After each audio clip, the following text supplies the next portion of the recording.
Hey, it's Mark here, and welcome to the next edition of the Employee Survival Guide, where I tell you, as always, what your employer does definitely not want you to know about, and a lot more. Welcome to another episode of the Employee Survival Guide, produced by employment attorney Mark Carey. Glad to be here. So imagine for just a second that you are at the absolute pinnacle of your field. I mean, you are an executive director. Right. You are overseeing global operations for a massive multinational company. You've got these highly complex laboratories under your direct control in Kentucky, Belgium, China, and Singapore. That is a massive footprint. Oh, it's huge. And you are pulling down stellar performance reviews year after year. Like, your subordinates are giving you glowing 360-degree feedback. Everything is going perfectly. You're crushing it, basically. Exactly. You are quite literally at the top of your game. Yeah. And then your boss asks for this seemingly innocent conversation about, making your role more visible. Which honestly sounds like a promotion, or at least like a stepping stone to one. Yeah, right. You'd think so. But you have a hidden medical condition that makes that specific request incredibly difficult. So you do exactly what you are legally supposed to do, which is speak up. You ask for an accommodation. You're hoping for this collaborative conversation. And that's how the system is supposed to work. Right. But almost overnight, your entire career's derailed. You find yourself marginalized, pushed out, your health is in free fall, and you end up in this multi-million-dollar legal battle. It is a staggering story. It really is. And that is exactly what happened to Dr. Lisa Menninger. Yeah. And what we are looking at today isn't just a simple corporate workplace disagreement. It is an absolute masterclass in the legal landmines of the Americans with Disabilities Act, the ADA. Yes. It's this stark lesson in the critical importance of what the law calls the interactive process. And perhaps most expensively for the company involved, it's a demonstration of how procedural missteps in a courtroom can just end up costing a corporation tens of millions of dollars. Okay, so let's unpack this. Because we have the initial complaint, we have the employer's answer, the special jury verdict form, and the final Court of Appeals decision for Menninger versus PPD Development LP. All the documents. All of them. We're going to trace this timeline from the very first facts of the employment dispute all the way through a massive jury verdict, and finally how the appellate court handled it. Sounds good. So let's start at the beginning. The protagonist of our story is Dr. Lisa Menninger. She was hired back in July of 2015 to serve as the executive director of Global Central Labs for PPD. Right. And for some context for you listening, PPD is a leading global contract research organization. Okay. Yeah, they provide integrated drug development, laboratory services, life cycle management. We are talking about serious high-level science here. Yeah. Huge budgets, intricate global logistics. Her responsibilities were vast. Like the job description we have in the court documents, it outlines a role that requires intense operational leadership. We're very intense. She was integrating operational processes across continents, managing business development, R&D, quality assurance. She's setting operating budgets, doing financial forecasts to maximize profit. And providing business updates to senior leadership, right? Yes, exactly. And she oversaw resource allocation, meaning she was in charge of the physical space, the capital equipment, the multi-million-dollar scientific instruments, and the staff itself across all those global locations I mentioned earlier. It's an incredibly demanding role. Absolutely. And it is crucial to establish right from the start that by all accounts, she was doing incredibly well. In December 2016, and then again in December 2017, she got excellent annual performance reviews. Yeah, she was highly capable of the core operational leadership, the financial reviews, the lab management duties. Right, but she had a secret. She did. For as long as she could remember, Dr. Menninger had suffered from severe anxiety and panic attacks. And these were typically triggered by social interactions and public speaking. Her formal diagnoses were panic disorder with agoraphobia, social anxiety disorder, and generalized anxiety disorder. Which is a heavy burden. It is. Now, I have to stop here and push back a little bit. Yeah. Because if you are listening to this and you know anything about agoraphobia... The fear of the marketplace, basically. Right. Literally translates to fear of the marketplace. It's a fear of being in situations where escape might be difficult. It seems completely counterintuitive, right? How does someone with severe social anxiety and panic disorder rise to become a global executive director overseeing labs in 4 different countries? It is a completely fair question. And honestly, it's one that often comes up in disability discrimination cases involving high-level executives. I bet. The assumption is that if you have a certain title, you must be this stereotypical extrovert who just loves pressing the flesh and giving big speeches. Shaking hands, kissing babies. Exactly. But what's fascinating here is how the court documents explain the reality of her day-to-day existence. Dr. Menninger's job, at least prior to the events of 2018, rarely required her to face her specific medical triggers. Oh, interesting. So she wasn't just constantly on stage. Not at all. Her core competencies, the financial modeling, the strategic planning, writing the standard operating procedures, analyzing the lab data, she excelled at all of that behind the scenes. Like the architect of the operations. Yes, the architect, not necessarily the charismatic salesperson. Got it. And on the very infrequent occasions when she did have to make presentations in front of large groups during her first 2.5 years, she managed it. Yeah, the documents say she was able to successfully complete those tasks with the aid of medication. Exactly. I mean, it is a testament to her coping mechanisms, right? Her resilience, her professional competence. It proves she was highly capable of the essential functions of her role as they existed when she was hired and for the first couple of years of her employment. She found a balance. She did. But corporate structures rarely stay static. Yeah. And this brings us to the triggering event that kind of shatters that whole balance. It's late December 2017. Okay. Dr. Menninger is scheduled to have a performance review with her direct supervisor, a man named Hasseen Mickery. Right, Mickery. Now, they don't actually conduct the formal written review at that exact moment, but Mickery discusses the feedback from a recent 360 review. And for anyone who hasn't suffered through one of those, a 360 review is where your subordinates, your peers, and your bosses all evaluate you. It's the whole circle. And the feedback is overall very positive. Yeah. He specifically compliments her management style. But then he drops a bomb. He does. But Carey tells her he is considering making significant changes to her role. He wants to make her position more, quote, visible. Uh-oh. Yeah. He suggests this new vision for her role would include increased client visits, more forced social interactions, and significantly more public presentations. And this right here, this is the pivot point of the entire case. Yeah. Because this proposed shift in duties fundamentally altered the landscape for her.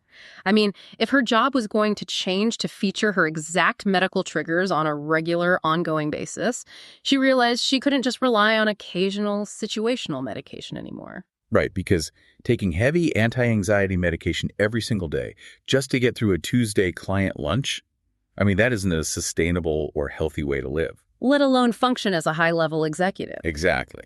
So she had to speak up. She did. She thought it was important to be open and honest with her supervisor regarding the medical challenges she faced. She trusted the corporate system to work the way it is legally designed to work. Which is such a tragic setup in hindsight. It really is. So January 11, 2018, Dr. Menninger sends Mickery an email. She officially discloses her disability.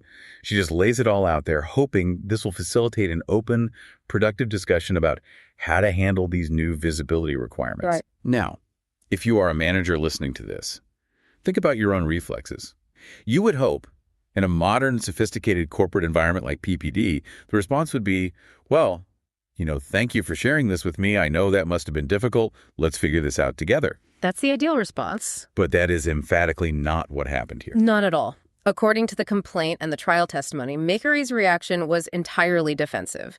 He became, in her words, cold and distant. Wow. Yeah. Instead of having the collaborative follow-up conversation he had previously promised regarding her role, he essentially just washed his hands of the situation. He just passed the buck. Pretty much. He told Dr. Menninger that she needed to deal directly with human resources. And this leads us directly into a timeline that, honestly, a plaintiff's lawyer dreams about. It is just highly, highly suspicious. Yeah. Let's look at the calendar. Okay, let's look at it. She sends a disclosure email on January 11. The very next day, January 12, 2018, Mickery submits Dr. Menninger's 2017 formal annual review into the company's internal HR system. The timing is wild. Remember, the year prior, he had rated her as highly effective, a 4 out of 5 in every single category. Because she was a star performer. But this time, exactly 24 hours after she disclosed her severe anxiety and panic disorders, he downgrades her overall rating to fully effective, which is a 3. Ouch. And he gives her 0 highly effective marks across the board. Okay, so if we look at this from the perspective of a jury, the optics are absolutely catastrophic for the employer. I mean, how do you even defend that? Well, PPD later argued in court that McCary had actually completed the drafting of the review prior to the January 11 disclosure. Oh, come on. And that it was just a pure coincidence that he happened to hit the submit button in the system on January 12. Did we buy that? I mean, functionally, why would a manager do that? It's the institutional reflex we often see in these cases. Let's assume for a second the defense is actually telling the truth, right? That he wrote it earlier. Okay, let's pretend. Even so, submitting it immediately after a disability disclosure shows a profound lack of awareness. But juries rarely buy the coincidence defense anyway. Right. From a jury's perspective, even drawing all reasonable inferences, moving a review forward in the internal system one day after a medical disclosure, a review that significantly drops the employee's ratings without any prior documented discussion of performance issues. Wow. It looks exactly like retaliation. It looks like he panicked. Yes. He realized he had an employee with a complex medical issue, and his instinct was to start laying the groundwork to get rid of her. It looks like a supervisor instantly building a paper trail to justify an eventual termination. And it just gets more aggressively bureaucratic from there. Yeah. Because on January 15, an HR representative named Chad St. John emails Dr. Menninger. Right, HR gets involved. And I have to point out this detail from the filings because it perfectly encapsulates the cold, clinical nature of the corporate response here. St. John writes that she had, quote, alluded to a need for an accommodation. Wait, alluded? Yes, spelling it E-L-U-D-E-D. Like escaping or evading capture, rather than ALUDED, meaning to suggest or call attention to. That is painfully ironic. It's a typo, sure, but wow. Anyway, he instructs her to have her doctor complete and return certain standardized forms. Which, to be fair to HR, is standard procedure initially. Is it? Yeah, under the ADA, an employer is absolutely allowed to request medical documentation to verify the existence of a disability and to understand the specific functional limitations, to determine the need for an accommodation. Okay, so Dr. Menninger plays by the rules. She complies. She has her physician, a medical professional, submit the requested forms by January 31st, 2018. She's doing everything right. She is. She is fully expecting that this paperwork will finally kick off that dialogue she asked for back on January 11th. The interactive process. Exactly. Instead, she hits a massive bureaucratic wall. St. John comes back on February 2 and says, no, this isn't enough. We need a written statement from your doctor addressing each of the specific new expectations McCary shared with you for 2018. And here is the profound irony of that demand. The real bureaucratic catch-22. What's that? McCary hadn't actually defined what those expectations were yet. Oh my gosh, you're right. He had only vaguely mentioned visibility. Exactly. You have the Human Resources Department demanding specific medical opinions on job duties that haven't even been written down. How can a doctor accommodate a phantom job description? They can't.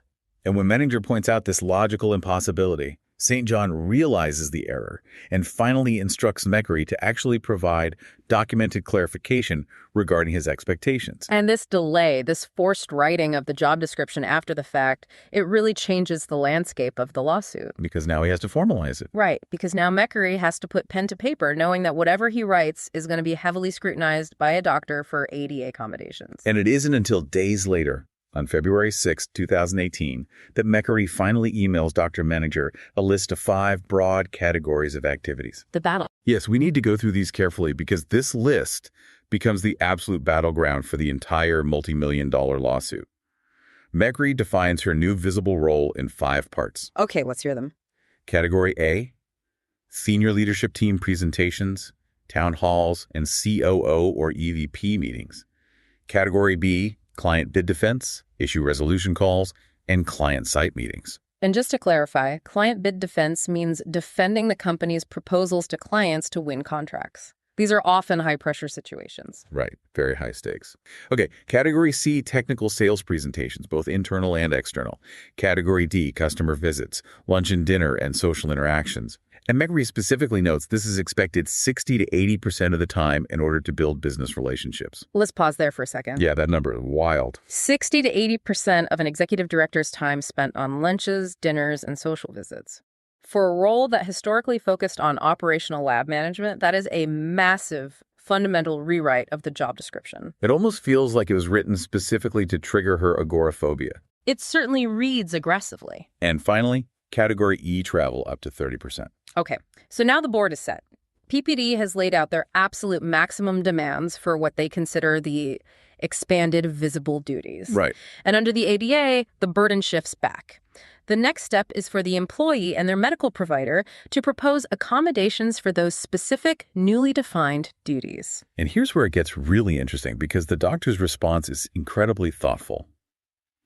On February 14, Dr. Menninger's physician provides a detailed, granular response proposing specific accommodations for each of those 5 categories. The granular is good in these situations. Very. And the proposals are fascinating because they kind of deconstruct what work actually is. For internal presentations, the Category A stuff, the doctor says Menninger will be responsible for all the slides, the handouts, the data analysis, and the presentation material. So she does the prep. She will do all the intellectual heavy lifting. But she requires a reader to actually stand up and present the data to the group. Or she could pre-record the audio or video of her presenting it and then be available for questions via email afterward. That's a very modern solution, actually. Right. And for Category B, the client mid-defenses and issue resolution calls, the doctor suggests she be available via email, text, or remote video conferencing, provided it is for a small audience, like maximum 1 to 2 people. Okay.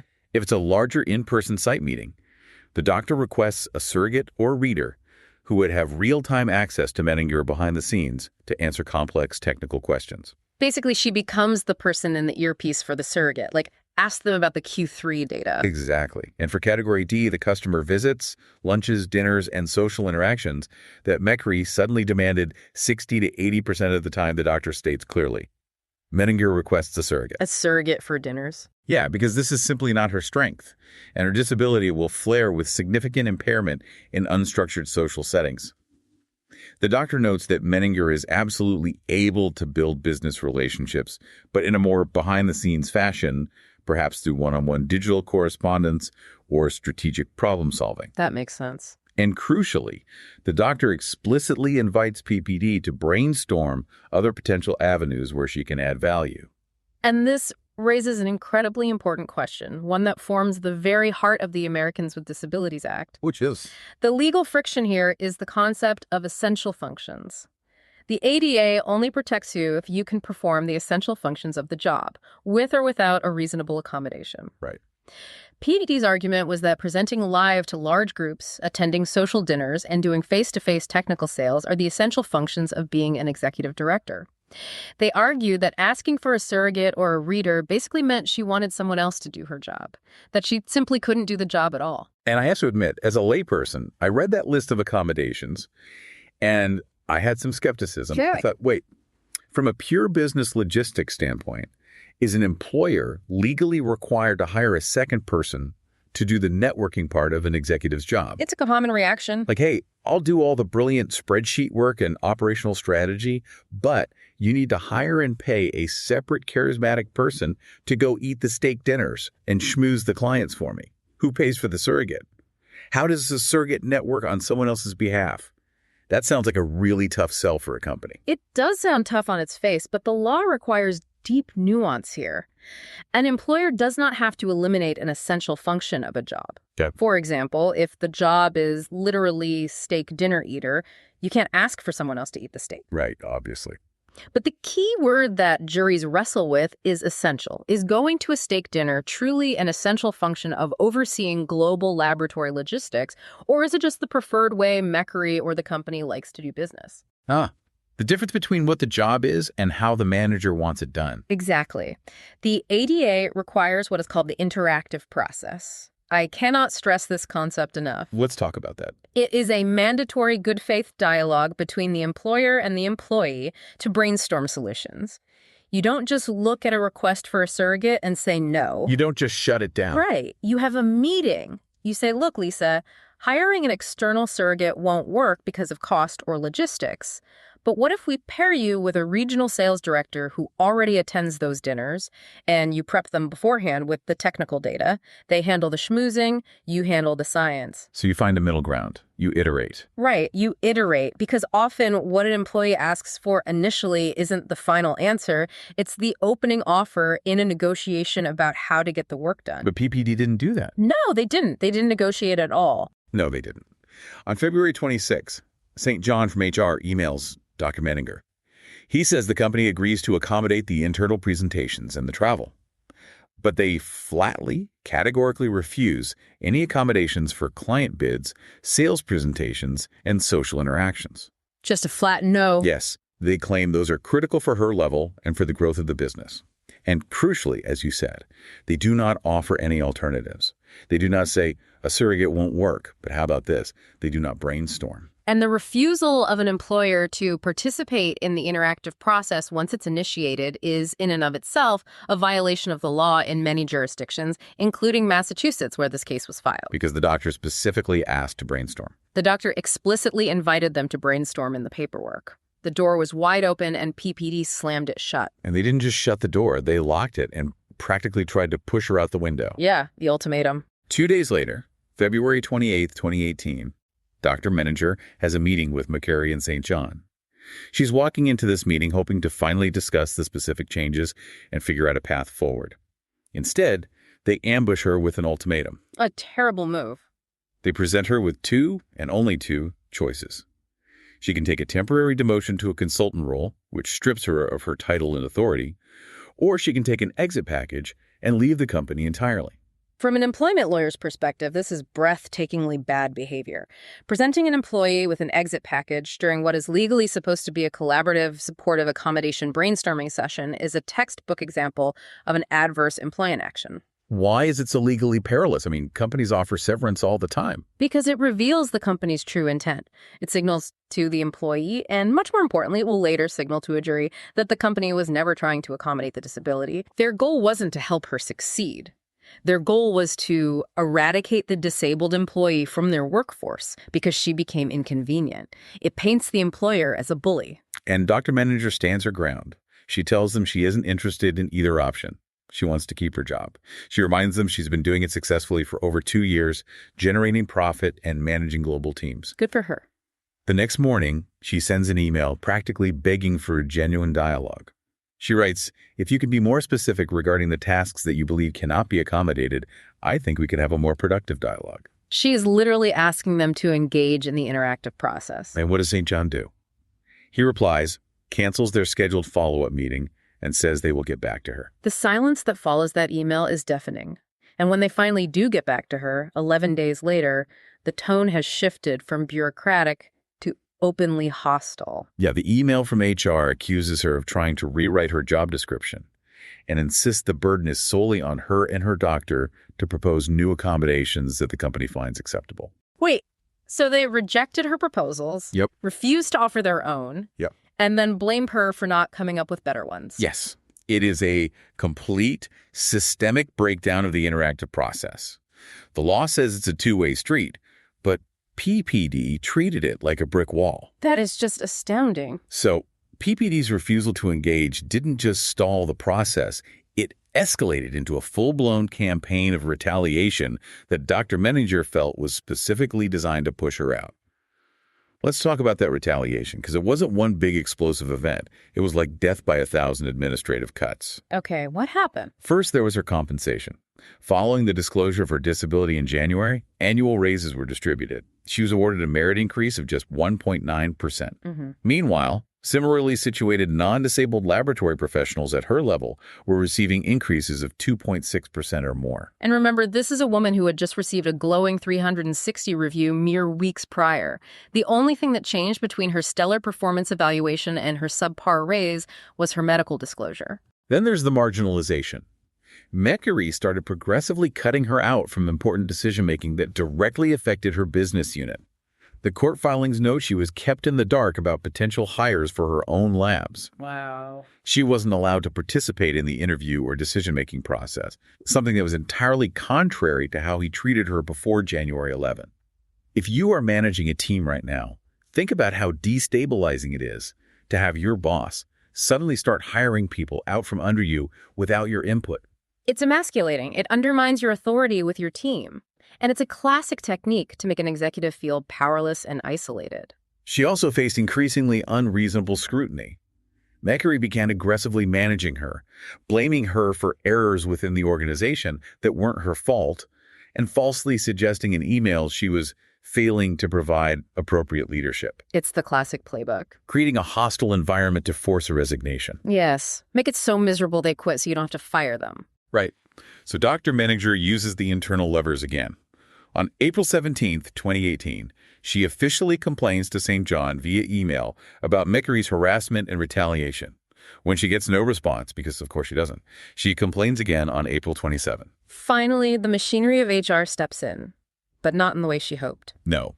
A woman named Deborah Ballweg from PPD's Human Resources Department contacts Dr. Menninger on May 23 to say she is officially conducting an investigation into the allegations of harassment and retaliation. Okay, an investigation. Menninger cooperates fully. She provides ample evidence, the timeline, the emails, and she waits. On May 22, 2018, Ballweg informs her that PPD has concluded its investigation and found that absolutely no discrimination or retaliation had taken place. The company investigated itself and miraculously found it did nothing wrong. Shocking. I know, right? This is a critical concept to explore. In employment law, we often refer to this as the sham HR investigation. At trial, Menninger's legal team would lean heavily into this theory. I want to dissect the hubris of the HR department here because it happens so often. Why do they do it? Is it outright malice or is it something else? It's rarely mustache-twirling malice. It's usually institutional self-preservation combined with a fundamental misunderstanding of their own role. HR is there to protect the company from liability, but often HR professionals mistakenly believe that protecting the manager is the same as protecting the company. They think, if I find that Meckery retaliated, the company is liable, so I must find that he didn't. But by papering over the manager's bad behavior, they are actually multiplying the company's liability. Exactly. Menninger's lawyers argued that Ballweg's investigation wasn't a genuine search for the truth. It was a predetermined effort to build a defensive wall around the company and protect Meckery. Makes total sense. But when an HR investigation completely ignores glaring, indisputable timeline issues like a downgraded performance review submitted exactly 24 hours after a disability disclosure, a jury will see right through it. The jury realizes HR isn't a neutral arbiter, they are an accomplice to the retaliation. And the toll this institutional gaslighting took on Dr. Menninger was devastating. We have to remember she was dealing with severe anxiety and panic disorders to begin with. That was her baseline. Yes. PPD's refusal to recognize her mistreatment, the isolation, the sham HR investigation telling her that her reality wasn't real, it all exacerbated her psychological symptoms immensely. She wasn't just losing her job, she felt she was losing her mind. It's heartbreaking. On June 3, 2018, her physician ordered her to take an immediate medical leave. She was absolutely broken by this process. She was subsequently required to take part in an intensive, partial hospitalization treatment program just to deal with the severe depression, anxiety, and profound emotional distress caused directly by this workplace situation. Wow. Ultimately, her employment was terminated. She lost her career at PPD, the career she had built, the global labs she ran gone. Yeah. But she didn't just walk away into the shadows. She fought back. She hired counsel and filed a lawsuit in the United States District Court for the District of Massachusetts. The complaint was comprehensive.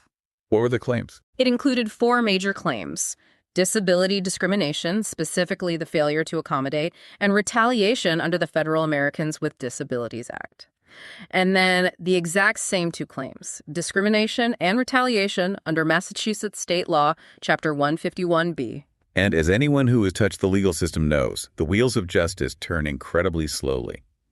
The lawsuit was filed in 2019, but it didn't hit a courtroom until March of 2023. 4 years of waiting. 4 long years. But when it did finally arrive before a jury, that jury was paying very, very close attention. Let's set the scene for this 10-day trial in federal court. 10 days is a substantial amount of time to ask regular citizens to sit and listen to employment disputes.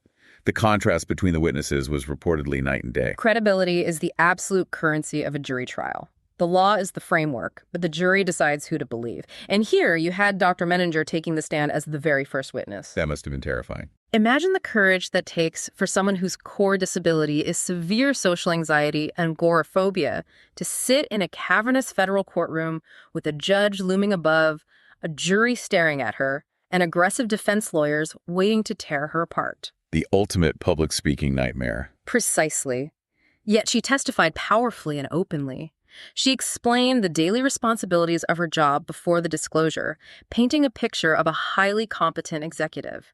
She didn't hide from her diagnosis. She explained how she managed her anxiety when it posed challenges and how the company's sudden, rigid demands and subsequent retaliation destroyed her career. I'm sure that resonated. She spoke movingly about the profound impact on her mental health and her hospitalization. And I read that she was aggressively cross-examined by PPD's lawyers. They tried to use her presence at the trial against her, right? They did. They questioned her about her ability to travel alone from her home in Oregon all the way to Boston for the trial, despite her claimed agoraphobia and anxiety, essentially trying to paint her as a fraud. It's a common defense tactic, trying to show that if you can do this stressful thing, you could have done the work stressful thing. But juries are smart. They understand that mustering the strength to fight for your life in court is different from attending weekly networking dinners. The jury saw her, heard her explanations, evaluated her demeanor directly, and clearly found her highly credible. On the flip side, you had PPD's witnesses. And this is almost comical in a tragic corporate way. First of all, the jury didn't even get to see Menninger live. Yeah. The central antagonist of the story, the supervisor who dropped the visibility bomb and then downgraded her review 24 hours later, wasn't even on the witness stand to defend his actions. His testimony was simply read from a deposition transcript to the jury. Let's explain how terrible that is for a defense. Please do. A deposition is a pre-trial questioning session. In court, when a witness is unavailable, a lawyer literally stands at a podium and reads the transcript aloud. Sometimes they have someone sit in the witness box and read the answers. It is incredibly dry. Just reading paper. Jurors can't assess a witness's body language. They can't hear the hesitation or arrogance in their tone of voice. They can't see them avoid eye contact when asked a tough question. It sterilizes the testimony. Makes sense. But more importantly, it makes it very hard for the jury to connect with or believe the person. When the plaintiff is crying on the stand about losing her career and the defense's main guy is just words on a page, it's a huge disadvantage. And it somehow gets worse for PPD. When their witnesses did testify live, like the HR investigator Deborah Ballweg, they suffered from what the judge later politely called significant gaps in their memories. Oh, boy. The court documents note that both PPD witnesses repeatedly answered critical timeline-specific questions with some version of "I don't recall." Over and over again. Why did you look at the date of the review? I don't recall. Why did you offer an alternative accommodation? I don't recall. It completely undermined their narrative. If your defense is that you conducted a thorough, legally compliant, interactive process and a rigorous, fair investigation, you better remember how you did it. The judge specifically noted in later rulings that the contrast in demeanor and credibility between Dr. Menninger and Deborah Ballweg was stark. PPD supplied a week's worth of testimony that substantially bolstered the plaintiff's narrative and effectively destroyed their own defense. And my absolute favorite detail from the trial, PPD calls an expert witness to the stand. This is a highly credentialed professional that the corporation is paying thousands of dollars a day to support their theory of the case. Right. And this defense expert accidentally made statements under oath that so strongly supported Dr. Menninger's theory of the case that Menninger's own lawyer quoted the defense expert verbatim during his closing argument. It is every trial lawyer's absolute worst nightmare to have their own high-priced expert hand the opposition the key to victory on a silver platter.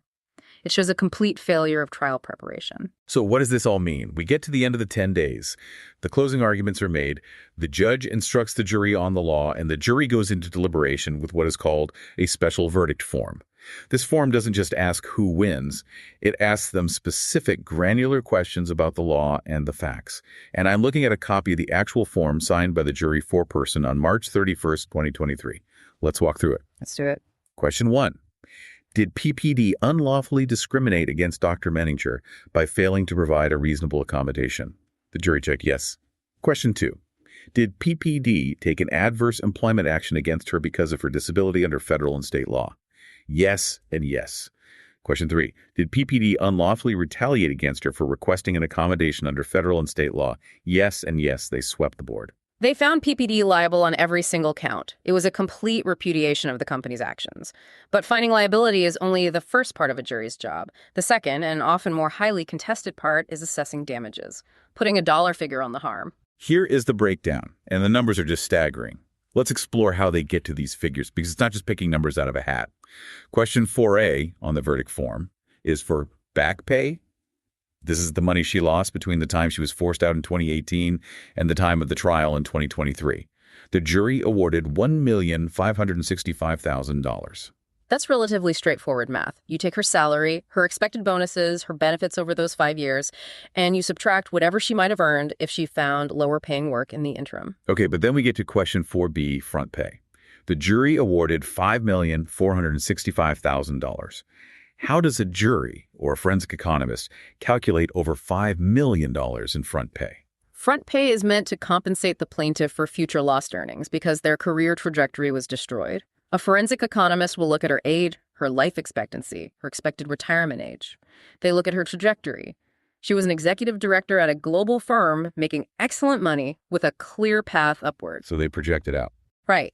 The economist projects what she would have made over the next 10 or 15 years, factors in inflation and salary growth, and then applies a discount rate to reduce that future money to its present value, meaning the lump sum you'd need today to generate that income over time. The jury looked at that math and agreed. PPD derailed a highly lucrative career, and they have to pay for the rest of it. Then we move to the emotional toll. Question 4C, past emotional distress, $5 million. Question 4D, future emotional distress, $2 million. These are the hardest numbers for a jury to calculate because how do you put a price tag on a mental breakdown? How do you value a partial hospitalization program? You can't really. Juries look at the severity of the distress, the duration, the medical evidence, and the testimony of the plaintiff.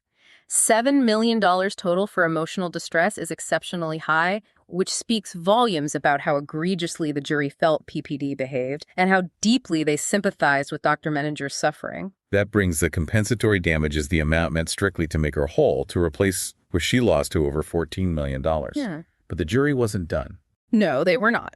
Question 4E asks, do you find that punitive damages are warranted against PPD? Now, punitive damages aren't about compensating the victim. They are about punishing the wrongdoer. They are designed to send a message to the company and to deter others from acting similarly. The jury checked way yes. And on question 4F, they entered the amount. $10 million. $10 million, bringing the grand total of the verdict to $24,030,000. This isn't just a slap on the wrist. This is a $24 million sledgehammer. It is a massive neon sign telling corporate HR departments across the country to take the interactive process seriously, to treat disabled employees with respect, and to stop conducting sham investigations to protect bad managers. It is a monumental verdict. But as any lawyer knows, a massive jury verdict isn't the end of the story. It is merely the end of a chapter. A corporation like PPD doesn't just write a $24 million check the next day. They immediately fought back. They followed a flurry of post-trial motions with the trial judge, trying to get the verdict reduced or thrown out. And when that failed, they took the case up to the United States Court of Appeals for the First Circuit. Let's talk about the appeal, because PPD's strategy here was twofold. First, they wanted to overturn the verdict entirely. They argued that Dr. Menninger simply wasn't a qualified individual under the ADA because, in their view, she couldn't perform the essential functions of the job, and asking for a surrogate was unreasonable as a matter of law. And secondly, they wanted to at least wipe out that $10 million punitive damages award, arguing it was unconstitutionally excessive. And this is where the case transforms from an emotional workplace drama into an absolute procedural masterclass. The First Circuit Court of Appeals, in a written opinion that notably mentioned the passing of one of the esteemed panel members, Judge Celia, during the drafting process, did not spend much time reevaluating the emotional facts of the case. They didn't really debate the steak dinners or the agoraphobia. They focused almost entirely on civil procedure. Specifically, they ruled that PPD failed to properly preserve its arguments. Okay, we need to translate this because procedural law can sound like a foreign language. When we say an argument wasn't preserved, what does that mean? When I read the appeals document, it was just a soup of numbers. Rule 50A, Rule 50B. I need you to explain this to the listener. What does it mean to preserve an argument? And how exactly did a massive corporation with highly paid lawyers mess it up? Think of a trial like a highly regulated sporting event. If there is a foul on the play, the coach has to throw the red challenge flag right then and there. You can't wait until the game is entirely over, look at the final score, and then complain to the referee about a holding penalty that happened in the second quarter. In federal civil trials, Rule 50A is that challenge flag. So when do you throw it? During the trial, after the plaintiff has presented all their evidence, but before the case goes to the jury to deliberate. A defendant must make a formal motion for judgment as a matter of law under Rule 50A. The jury leaves the room. The defense lawyer stands up before the judge and says, "Judge, even if the jury believes everything the plaintiff just said, her evidence is so legally weak on this specific point that no reasonable jury could ever find for her. Therefore, you should take the case away from the jury and dismiss it right now." And if the judge says no, we're letting the jury decide. If the judge denies the Rule 50A motion, the trial continues and the case goes to the jury. Now, if the jury returns a massive $24 million verdict against the defendant gets one more bite at the apple. They can file a Rule 50B motion after the trial. This is a renewed motion for judgment as a matter of law, essentially telling the judge, "See, the jury got it wrong. Please overrule them." Okay, I follow. So where is the trap? Here is the critical, unforgiving catch in federal court. You cannot bring up new arguments in your 50B post-trial motion that you didn't specifically articulate in your 50A mid-trial motion. The law requires specificity. You have to put the judge and the plaintiff on notice of exactly what you think is wrong with the case before the jury deliberates, so the plaintiff has a chance to fix it if they can. If you are vague in the middle of the trial, you waive your right to get specific after you lose. You didn't throw the flag properly. So looking at the First Circuit's ruling, it seems like PPD fell into a trap of their own making. What did PPD's lawyers actually say during that mid-trial 50A motion? The First Circuit found that PPD's initial Rule 50A motions during the trial were incredibly fatally vague. They essentially just stood up and said, "We move for judgment because the plaintiff didn't prove her case." They didn't specifically articulate the detailed legal arguments about why Menninger wasn't a qualified individual or why the surrogate accommodation was legally unreasonable. They didn't get into the weeds. Almost like they were just going through the motions to check a box. Exactly. And because their mid-trial motion lacked specificity, the appellate court ruled they forfeited their right to challenge the sufficiency of the evidence after the verdict. PPD's appellate lawyers tried to argue that an older legal precedent, known as the Blockle case, allowed them to get away with a somewhat vague oral motion during trial, but the Court of Appeals aggressively shot that down. Wow.